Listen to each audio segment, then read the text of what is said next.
Hindi na pinansin pa ni Lucero noon si Kael sapagkat dumiretso na ito sa lumang bahay doon sa Lagusan. At bumaba naman na noon ang galit at tensyon ni Kael. At habang tinitignan siya ng mga nakakaraming tao o aswang ng baryo, ay pinaupo muna siya sa isang tabi. Para nga kasing gumawa siya ng eksena doon, pero napahiya naman siya.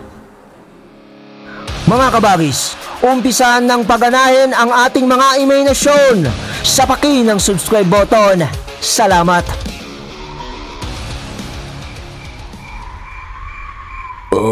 Senyor Mikael, pasalamat na lang kayo na yan lang ang inabot nyo sa ginawa sa'yo ni Senyor Lucero. Ba't mo ba kasi naisipan na hamunin siya? Wala ka ba talagang ideya kung anong angkan na ipapaasawa sa'yo? Sabi noon ni Isagani na may kasamang pagtatanong. Umiling na lang naman noon si Kaela sapagkat basag ang isang labi nito sa ginawa nga ni Lucero. Dumudugo yun na pinupunasan ng tiyo niya. Ano? Nagtanda ka na ba? Minsan kasi makinig ka naman. Ang tigas kasi ng ulo mo. Wika pa noon ng tiyo niya. Pero di pa rin umiimik si Kael. Nang tinanguan naman ni Isagani ang tatlong kasakasama nitong mga kalalakihan, na parang pagpapahiwatig na iwan muna silang tatlo ni Kael, Silvino at siya na nakaupo doon. At sa mga tao naman na nakatingin pa rin kina Kael na mga taga-baryo, pumasok na kayo sa inyong kubo! Wala nang mahalagang pag-uusapan pa dito! Wika ni Isagani sa mga ito. Wala namang imik-imik, ay tahimik ang mga yung bumalik sa kani-kanilang tahanan. Nang makabalik na nga ang mga yun, tahimik na ang buong kapaligiran ng baryo.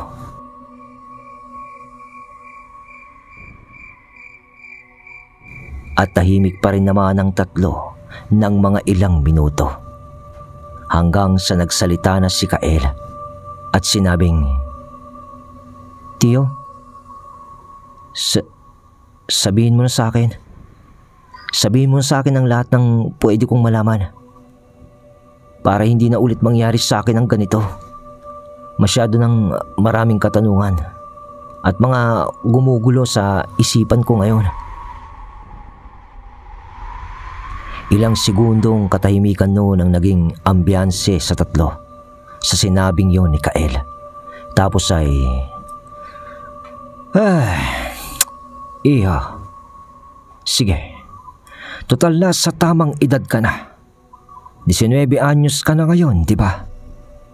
Palagay ko, kailangan mo nang malaman ang lahat bago ka tumungtong ng edad 30. Ibabalik ko lang ang naudlot nating usapan sa loob ng kubo. Maupo ka, Isagani, para masamahan mo akong magpaliwanag sa pamangkin ko. Sige. Umupo na lang naman noon si Isagani sa harap ng magtiyo. Asan na ba tayo? Sa paglalad ko sa'yo? Oo, sa 6 na pamilya, hindi ba? Ay may 6 din na maestro. Mga piniling tagapagtanggol ang bawat isa sa 6 na pamilya. Pero maya-maya siguro natin matatalakay iyon. At ihalimbawa na lang natin yung sitwasyon sa ngayon. Kasi iba naman ang nakahawak ng posisyon na pamilya noon. Sa ngayon, ang tinatawag na 6 na pamilya ay ang mga Salandig, Lumantao, Dalagit, Del Fierro, Salvacion at Lamak. Tandaan nyo yan mga kabagis, dahil dyan iikot ang kwento natin. Tuloy tayo. Sa 6 na pamilya na yon ay kabilang tayo, Kael, na siyang may pinakamalalaking hawak o siyang nagmamay-ari ng mga pinakamalawak na tubuhan dito sa ating lugar. At sa laki ng mga lupain na ito, dahil nga ito ang pangunahing produkto ng lugar natin, parang tayo na mismo ang nagpapatakbo ng komunidad at salapi na umiikot dito sa ating lugar. Maski ang mga politiko at mga banyaga ay kaya nating impluwensyahan ang desisyon dahil sa salapi at mga koneksyon natin. Kumbaga, halimbawa, sa ating pamilya, ang ama mo, si Amador, ang nagkukumbas ng mga desisyon ngayon. Kung nakikita niyang mali ang desisyon ng isang politiko, ay kaya niya itong kausapin para baluktutin ng mga bagay-bagay para sa sariling interes at pamamalakad niya para sa ating pamilya. Ha? Bakit naman ho ganon? Tanong ni Kael. At bakit di mo samahan si ama, tiyo pala? Dagdag pa nito. Hindi naman ako nangingialam sa ama mo. Kasi kahit ako ang panganay, ay ipinaubaya ko na sa kanya ang pamamahala ng Hacienda Dalagit. Alam ko namang mas magaling ang ama mo sa mga bagay na ganon, negosyo at pamumulitika. Ngayon Kael, sa unang tanong mo naman kung bakit ganon, simple lang naman ang sagot doon. Dahil yon sa mga tao tayo. Kapangyarihan Kael, isang bagay na hinahangad ng tao. Pero hindi naman lahat, ngunit karamihan ay naghahangad nito. At yun din ang dahilan kung bakit nabuo ang 6 na pamilya na pinaka-impluwensyang tao dito sa lugar natin. Alam mo kasi nung una ay ginawa lang yon bilang para sa mga samahan ng mga magbubukid ng tubo. Pero nung lumaon na ay naging isang organisasyon na ito dahil na rin sa mga koneksyon nito sa mga politiko at iba pang maimpluwensyang tao sa labas ng Negros. Ngunit sa paglipas ng panahon at pagpapalit-palit ng mga pamilya ng mga apelyidong nakakaagaw ng posisyon sa 6 na upuan ng kapangyarihan, ay napasok na rin ito ng angkan ng mga aswang. Ano? Angkan ng mga aswang? Tanong ni Kael. At alam mo ba, ang mga pinakaunang angkan na nakapasok sa 6 na pamilya ay ang mga salandig. Sabihin mo nga, Isagani. Oo. Isa rin akong salandig, Senyor Kael. Pero nasa mababang posisyon kami ng pamilya. Sina Senyor Lucero kasi ang itinuturing naming unang pamilya sa angkan namin, sapagkat ang dugo nila ay mga sinaunang gabunan. Ano? Sinaunang gabunan? Oo. Uri yun ng isang angkan ng aswang, Senyor Kael. Kaya ganun kalakas si Senyor Lucero. Ramdam mo naman yun nung pinitik ka lang niya. Ikaw, ano kayo, Isagani? Tanong ni Kael. Gabunan din kaming aswang. Ang kaso lang ay mas purong linya ng dugo ang pinanggalingan ni Senyor Lucero. Parang galing pa ito sa dugo ng mga kadatuan. Pero para mas maging simpleng maintindihan mo, kung ikukumpara ako kay Senyor Lucero sa antas ng lakas at pagka-animal o pagka-aswang, 10 beses na mas malakas sa akin si Senyor Lucero. Paliwanag ni Isagani. Nanlaki naman ang mga mata ni Kael sa nalaman niya.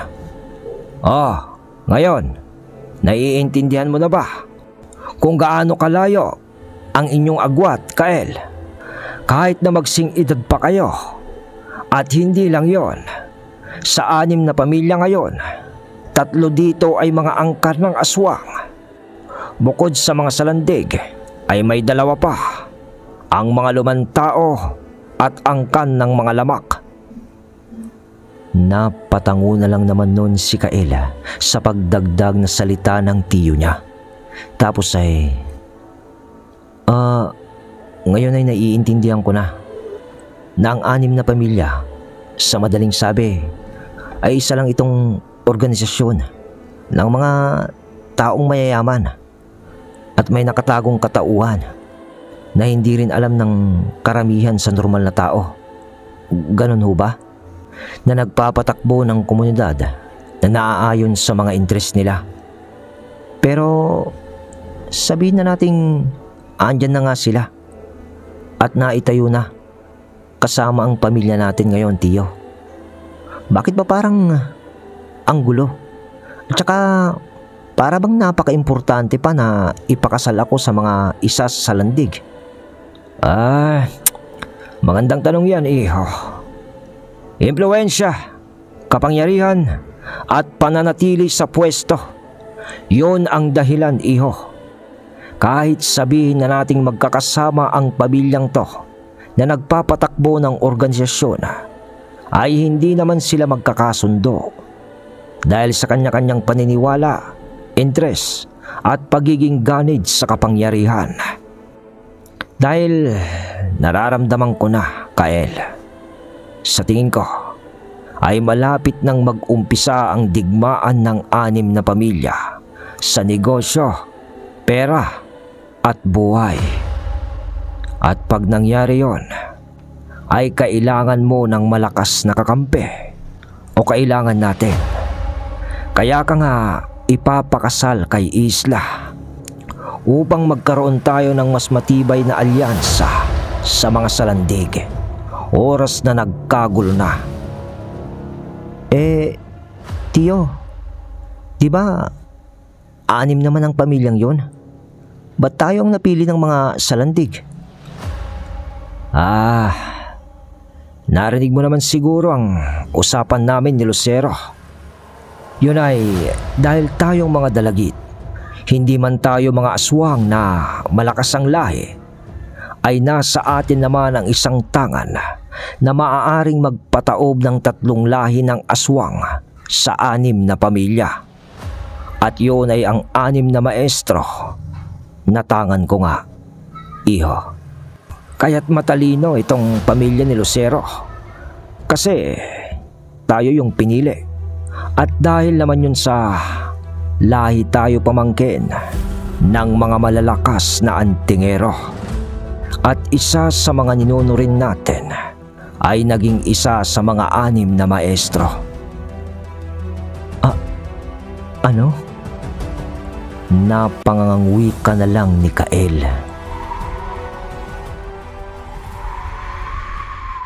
Samantala, habang nagaganap ang pag-uusap ng gabing iyon, kumabila naman tayo sa dako paroon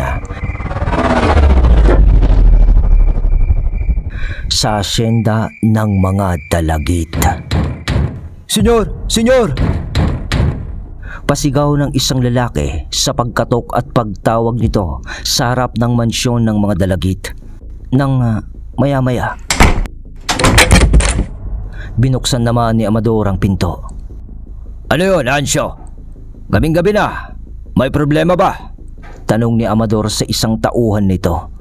Ngunit di pa man sumasagot noon yung lalaki, ay nasipat na ni Senyor Amador ang ilan sa mga pisante sa bakuran ng mansyon dahil sa narinig niyang pag-iiyakan ng mga babae.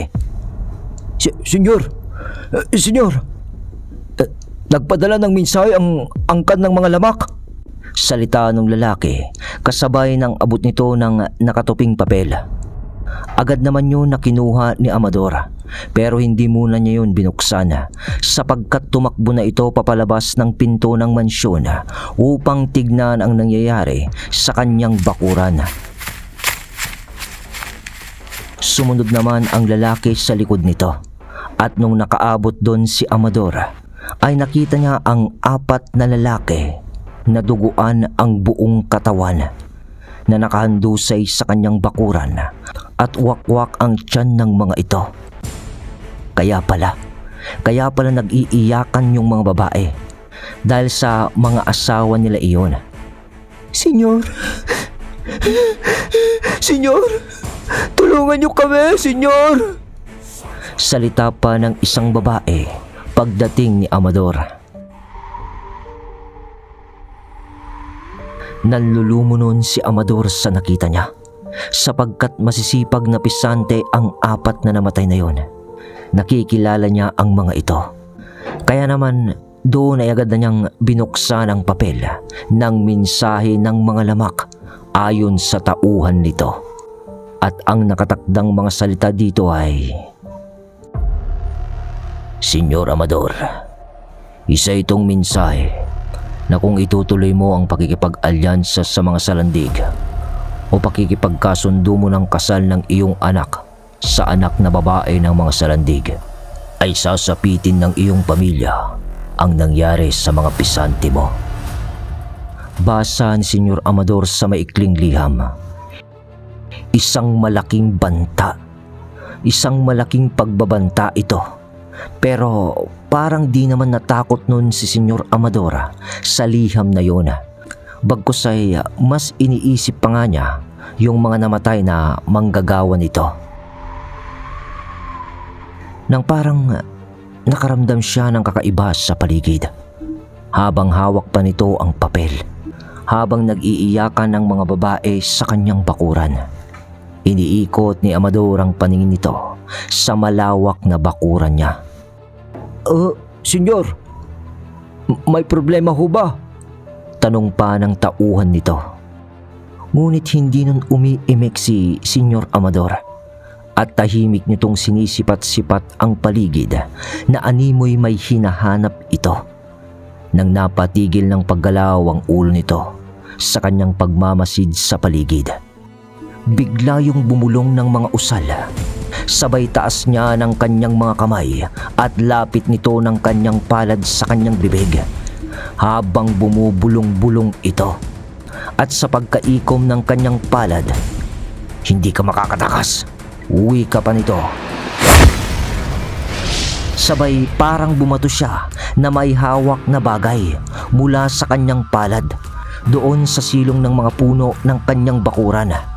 Naramdaman ni Amador noon ang vibrato ng kanyang braso nang pagbato niya ng usal at sinabi niyang, Sino kang tarantado ka? Sabay lakad niya noon patungo sa mga puno. Senyor, ano ho bang nangyayari? Pagtataka naman noon ng tauhan nito sa kakaibang ikinikilos ni Amador.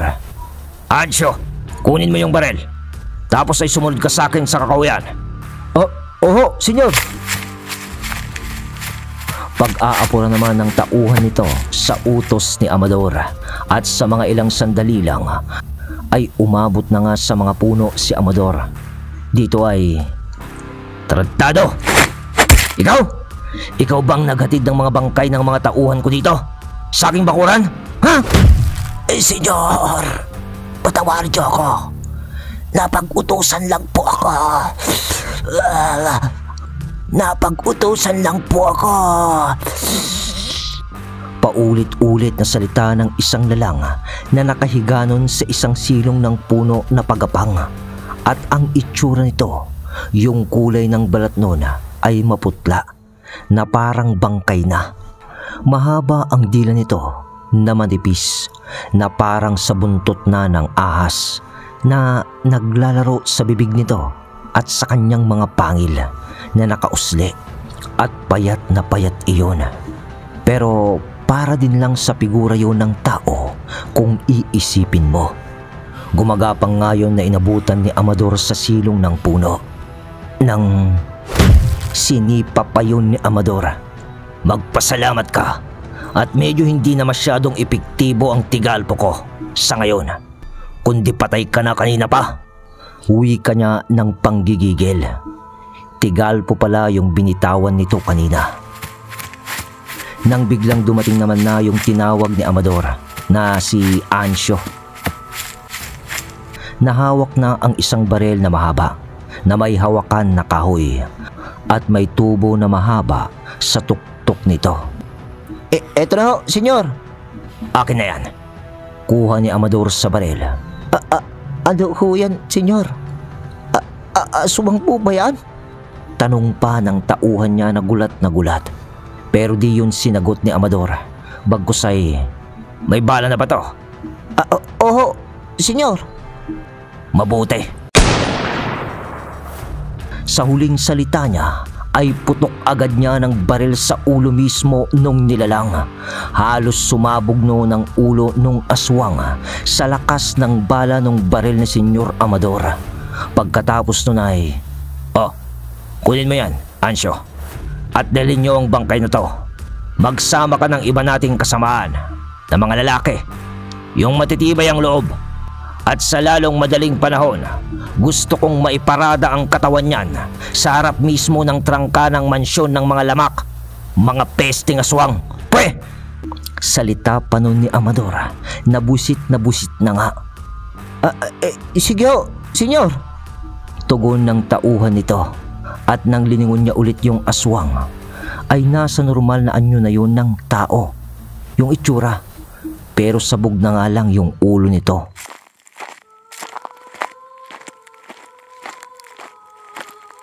Doon naman ay bumalik na si Senyor Amador sa mga nagluluksang babae at ilan pang mga kalalakihan na nakatayo sa kanyang bakuran.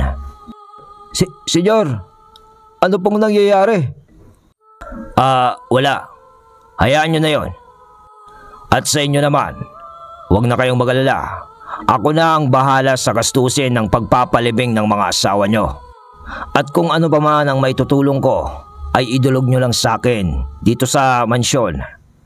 Napatango na lang naman noon ang mga babae sa sinabing yun ni Senyor Amador. At, "Sige, hakutin nyo na ang mga bangkay nila at iuwi nyo na.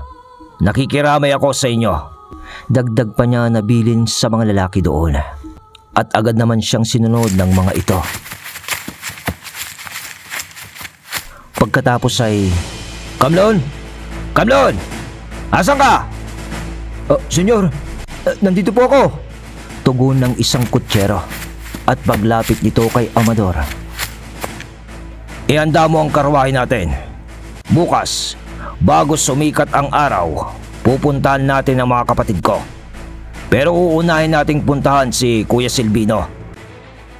Lintik yung mga yan. Oo, senyor. Tugon ng kutsero. Mawalang galang na ho, senyor. Ano po bang nangyayari? Bakit po may patay na mga pisante? Oo, Kamlon. Nakakalungkot man, pero nangyari na ang nangyari. Ihanda mo rin ang iyong sarili dahil parang parte ka na ng pamilya namin. Bakit po, senyor? Dahil yun sa nag-uumpisa na ang digmaan ng 6 na pamilya sa bayang ito. Wika ni Senyor Amador. Samantala, nang gabi ring yun, matapos ang ilan pang mga usapan ng magtiyo sa lugar ng mga aswang, kasama si Isagani, ay nagpasya na rin lang silang umuwi, nagamit ang kakayahan ng 6 na maestro. At sa kahit konting oras ng gabing yun, ay nakapagpahinga naman noon si Kael at ang tiyo Silvino nito.